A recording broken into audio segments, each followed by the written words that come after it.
The checkpoint is presented by GM Pharma, the first international multinational pharmaceutical company in Georgia. GM Pharma, to serve those who need it most.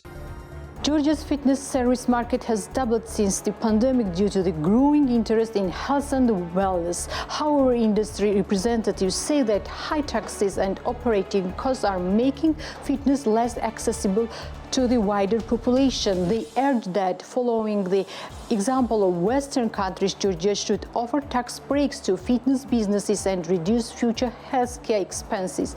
According to Giorgi Asatiani, founder of Oktopus Fitness Club, only about 2% of Georgians go to the gym regularly, several times lower than the European average. He notes that while the pandemic increased awareness of physical and mental well-being, the industry's growth is limited by heavy tax burdens, rising rents, and high utility bills. In Europe, sports and wellness centers often enjoy VAT exemptions and other benefits, but Georgia offers no such support, which directly drives up consumer prices. Prices in our market are expensive because our operational costs are high, as Atian explained, both in Tbilisi and Batumi. We are seeing a rise in expat clients who are particularly interested in fitness and wellness. Oktopus Fitness Club plans to celebrate its 10th anniversary next year with a major expansion, opening a 2,500 square meter fitness and wellness center in Biography Complex, featuring a 25-meter pool, modern spa, and innovative health services. Despite the sector's steady development, fitness participation in Georgia remains low. Industry leaders hope that alongside new projects and growing awareness, the government will consider policies that promote a healthier lifestyle.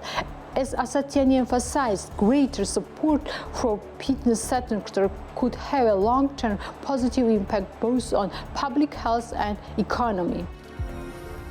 Marron pastry shop, which also operates under the brand Didebuli Cakes, has opened its fifth branch in Tbilisi. The new location on Mitsubishi Street marks the pastry chain's second branch in Saburtalo district, with an overall investment of $200,000 according to the founder, pastry chef David Gorgoshidze. He told BMDG that Marron Pastry plans to continue expanding within the Tbilisi, while the openings in other cities are not currently being considered.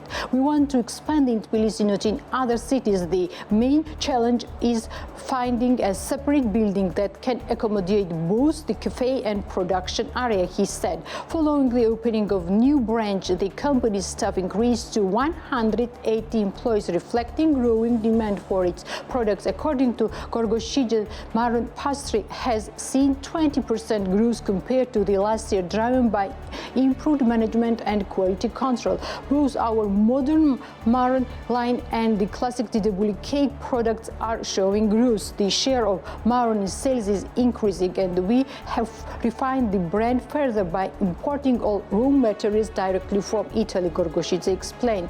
Despite the rise of Marron's contemporary offerings, the pastry chef believes that the classic cake line remains strong due to the consumer habits. Founded in 2008, the Marron Pastry brand operates 5 locations across Tbilisi in Didi Romi, Dirbis Massimi, Temka, Jikia Street, and Mitsubishi Street. Racha-based restaurant Iline has expanded and opened a new branch in the village of Tsesi on September 20. The restaurant's founder, Nino Karaselidze, shared the news on BMG TV's Women's Narrative. Known for its authentic local cuisine, Iline first opened in Ambro and quickly gained popularity among both locals and tourists. According to Karaselidze, the decision to expand was prompted by the restaurant's steady growth and high demand. For 5 years, I was unable to accommodate all the guests. The demand grew every year.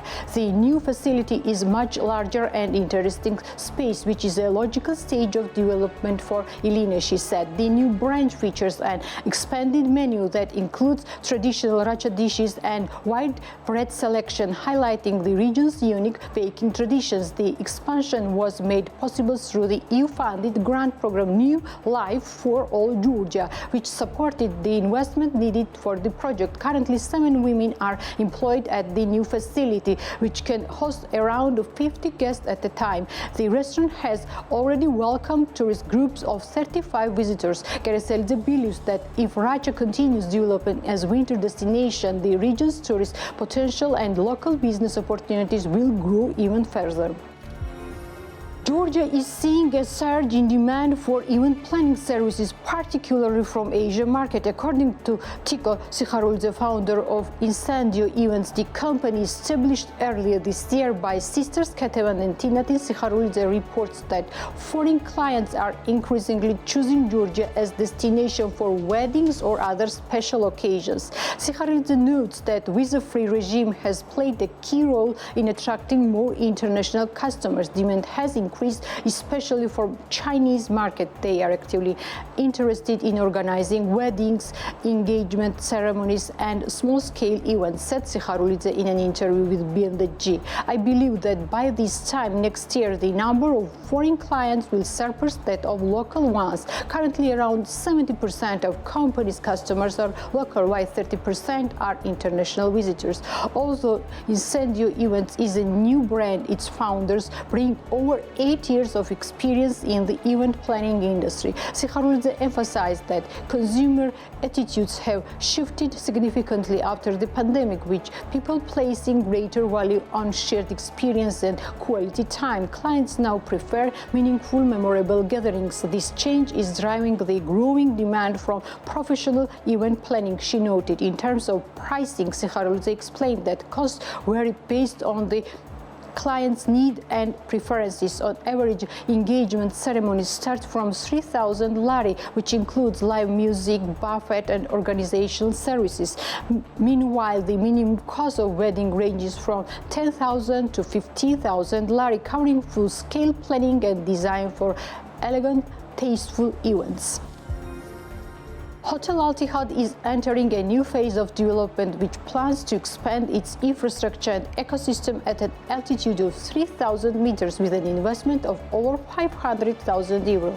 Founder of the hotel, Nicholas Alavidze, told BMG that the project aims to improve the alpine experience while maintaining harmony with the natural environment. We are expanding AltiHut infrastructure and ecosystem on the territory we own. Using ecological, modern, and natural materials, we aim to create unique architectural masterpiece in full harmony with the environment. Our goal is for this place to become a global example of modern Georgian architecture and Georgian-Swiss cooperation, he said. As part of this new phase, 5 small hotel-type cottages, each 50 square meter, will be added to the facility to accommodate families and small groups. The cottages feature an exterior made of fiber concept that blends naturally with the mountains, while the interiors use natural wood tones to provide warmth and simplicity.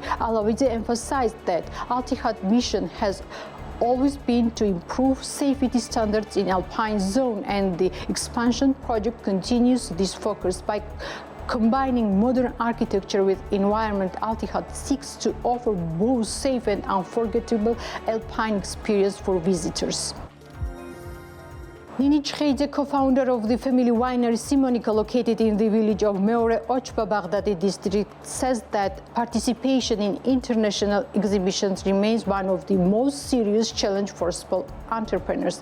As Chkheidze noted with BMG TV, despite the fact that state helps winemakers in financing marketing activities on international markets, the cost of participation in some exhibitions is so high that small wineries simply cannot afford it. The main challenge is to become part of the civilized wine world. Georgian wine must be more recognizable on international market. If it's important that small wineries are also given more opportunities to participate in international exhibitions. Despite the support, some exhibitions are so expensive that only large companies can go there, the winemaker said. According to her, the global wine industry today is focused on small natural production, and Georgia should follow this trend. We must realize that quality starts with grapes. Quality grapes gives us quality wine.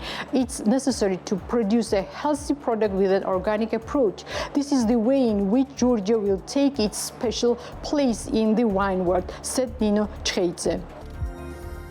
Ethno-village Sisatura, located in Samegrelo, has assessed 2025 summer tourist season as below the average, reporting a 70% decline year-on-year, according to the founder Marika Todua. Despite strong activities in June and September, July and August recorded particularly low occupancy rates. Such a low load was not seen even in 2023. Todua told BMWG, noting that changing tourist behavior played a key role. Unlike previous year, when visitors booked several months in advance, most reservations in 2025 were made in the last minute, often just weeks or even days before arrival. According to Todua, the number of European tourists, especially from Germany, fell sharply during the first half of the season. However, an increase in various from Asia countries we observed, including South Korea, Japan, helped particularly offset the decline. Despite the summer slowdown, September performed strongly, while October is processing with an average load. Overall, the facility's 2025 revenues are 10% higher than in 2023, though still lower than last year's record figures. If direct flights from Abu Dhabi to Georgia are not restored, the tourist sector could face serious financial challenges, warns Racha Berekashvili, founder of travel company Travel to Georgia. In an interview with BMWG, he said that the absence of this route would force tourist business to significantly reduce prices in order to cover their expenses. According to Berekashvili, tourists arriving from Gulf countries make up a significant share of their clients, around 30% during the summer and up to 70% in the winter season. These visitors mainly arrive via Abu Dhabi flight, making its suspension especially damaging for tourist companies. If enough rooms are not sold and tours are not booked, we will no longer have the resources to lower prices. Eventually, rates will drop to a level where we can only cover expenses, and beyond that, facilities will go bankrupt and close, he explained. The company founder rejected claims that the decline in tourist numbers is linked to a deterioration in service quality. If we compare rating on Booking.com, TripAdvisor or Airbnb, we'll see that the rating have remained consistent with the period when demand was high. This clearly shows that the problem lies not in quality but in decrease of tourist flows, said Berekashvili. He added that price adjustments have already begun across the sector. The average hotel room price has dropped from 160 lari to 130 lari, while tour packages that previously cost over 400 USD are now being sold for around 300 USD, according to him. If Abu Dhabi flight is not restored soon, the impact on Georgia's tourist industry could deepen in the coming months. The Checkpoint is presented by GM Pharma, the first international multinational pharmaceutical company in Georgia. GM Pharma, to serve those who need it most.